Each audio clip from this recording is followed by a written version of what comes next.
Once upon a time, I had 3 sentences of flavor text almost derail an entire campaign. And I realized that me saying once upon a time might make you think that this is an exaggeration or it didn't really happen. Oh, but it did. Just not recently. I have since learned my lesson. Allegedly.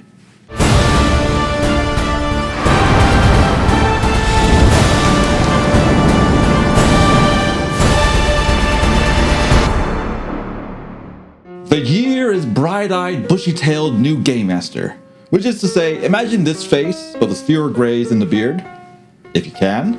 Point is, this takes place when I am relatively inexperienced. This is my first campaign for my usual players, Willie, Harmony, and the Ferocious Bunny. Also, this was their first time playing D&D. I also should probably warn about minor spoilers for the Dragon of Icefire Peak adventure from D&D's Essentials kit. Not planning to go deep, but there are some character details that might be revealed. For quick reference, let's break down who our player characters are this time around. We have Willie portraying Ulrich, a gruff dwarf rogue. Then we have Harmony playing as the elf wizard Estelle.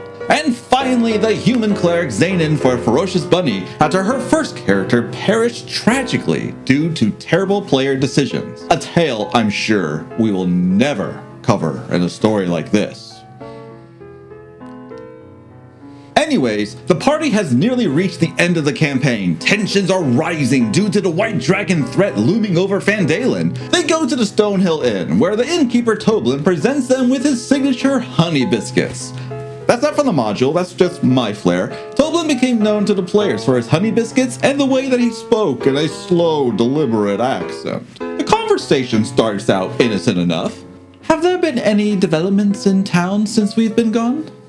Well, considering that the town master's been hiding out in the town hall and refuses to come out on account that he might be eaten by a dragon, I'm thinking that we might be gearing up for an election of new leadership. Well, that's great. Maybe you should run, you'd probably win. Oh, I wouldn't be so sure about that. There's rumors, see, that some people might be trying to influence the election results. If that ends up being true, then it's very likely that Harbin Wester will win again. All of that is just casual reference to some character motivation that exists in the background, just to show that the world evolves and changes even when the characters have been gone. Specifically, I'm just hinting at background secrets about Halia Thornton, the guildmaster of Fandalen's Minor Exchange. Secrets that the adventure limits to 2 sentences. And I quote, Halia Thornton is also an agent of the Zentarum, a shadowy organization that seeks to exert secret control over the North through wealth and influence. Halia is working slowly to bring Fandalen under her control, yada yada yada. That's it. That literally is the only reference made regarding that whole aspect of her character in this entire adventure. So I throw that little tidbit in there, and I feel pretty good about my making the world seem alive for about 2 minutes. Give or take a minute and 59 seconds. Because no sooner do I finish saying that when Willie slams the table and announces, "We are gonna fix this election problem." I stare at him, stunned. All I can think at this moment is, what have I done? By the time I open my mouth to respond, Harmony jumps in with, "Absolutely, this is extremely important. We cannot let them get away with this." Again, let me remind you, this was back in bright-eyed, bushy-tailed new GM times. I'm out of my depth.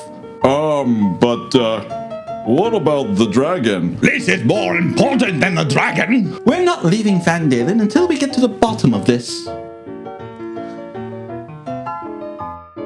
So, what do we do now? I say, we go back to Neverwinter and we get some help.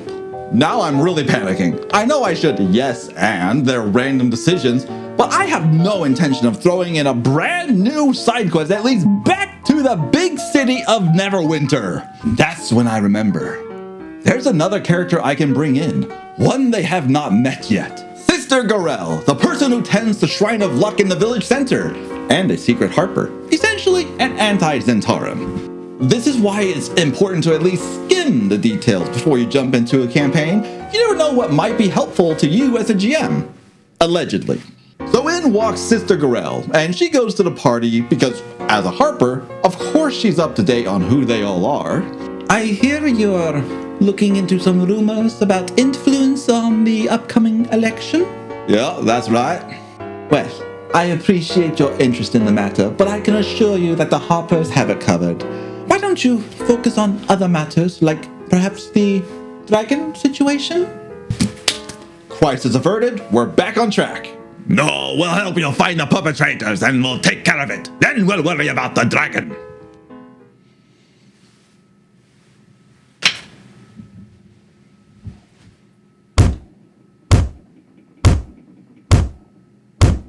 Fine.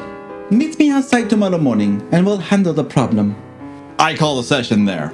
I have a week, and then I must present the best possible non-existent adventure and map and everything for these self-righteous players.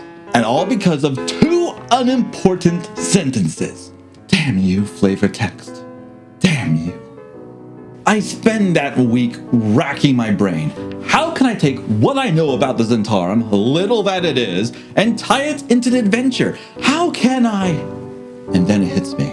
It all comes back to Harbin Wester, the cowardly townmaster. His popularity in town is souring, his leadership is failing, and the Zentarum want him in place because they can manipulate him. I begin working on a map, a series of tunnels running between the miners' exchange and the town hall, because how else is this guy who's afraid about getting eaten by a dragon gonna meet with other people in a place not the town hall? Granted, the map was a bit on the crude side, but it got things across. Then it's about creating new stat blocks for Haley and Thornton and Sister Gorell, since none existed before now, and because I haven't expanded my extensive D&D library beyond a few books by this time. Next week comes, and the battle in the underground cavern is fierce. Ulrich lunges into the fray. Estelle flings her spells. Gorell is down and then up again from Zaynan's healing. At last, Halia falls, and Harbin Wester escapes through a side tunnel, fleeing the village. The party follows after him, eager to unleash justice for a situation that they started. Staggering out into the open air, Harbin shouts over his shoulder, "Y'all never take me alive!" And in that moment, it happens. A large white dragon swoops down from the sky and tears into him with his ravaging maw. What ensues next is a full-scale dragon assault on the little town of Fandalen, all while the players sit around the table staring in horror, their minds all sharing the same thought. What have we done? So there you have it. Sometimes what starts as a wild goose chase can turn into a unique and memorable adventure. I don't think anyone expected this to turn out as well as it did, and I doubt that there are any tables that have or will ever run anything along those lines for this adventure ever again. But all the players had a fantastic time with this new scenario that cropped up from nothing. We got things back on track, the party realized the dangers of putting off resolving the main plot over 2 nothing sentences.